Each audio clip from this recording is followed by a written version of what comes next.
a Nyíregyházi Arany János Gimnázium 9. osztályos tanulója. És úszó tehetség.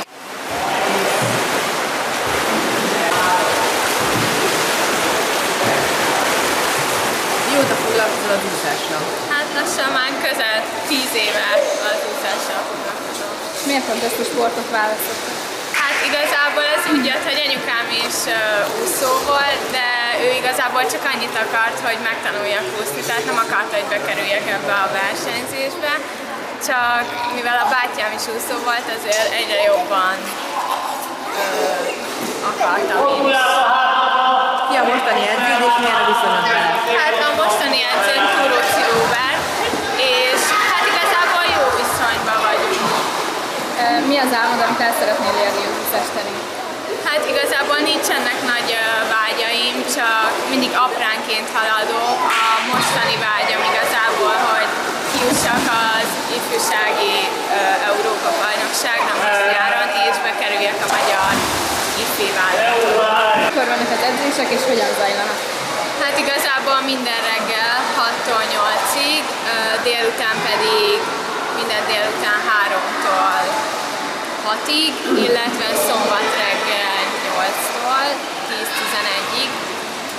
Hát nagyon kemények az edzések, reggel főképpen úszunk, délután pedig 1 óra szárazföldi kondi és 2 óra úszás.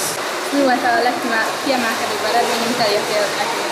Hát igazából sok volt, de a legbüszkébb az a 2012-es évenben elért országos bajnokságot megnyertem a Fabánál, és arra vagyok a legbüszkébb.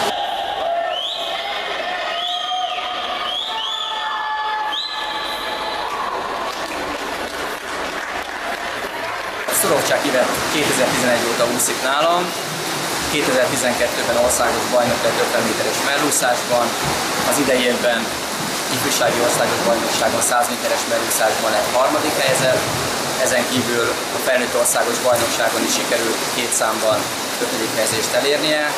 Azt gondolom, főleg mellúszásban nagyon kiemelkedő tehetség jelenleg Nyíregyházán.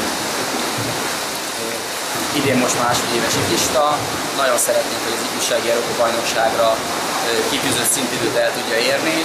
Ez egy nagyon nehéz szintidő, nagyon-nagyon keményen kell érte dolgozni. Gyakorlatilag egy ilyen szintidőt megúszni annyit jelent, mint hogyha az ember egy felnőtt világverseny, egy B-kategóriás időt el tud érni.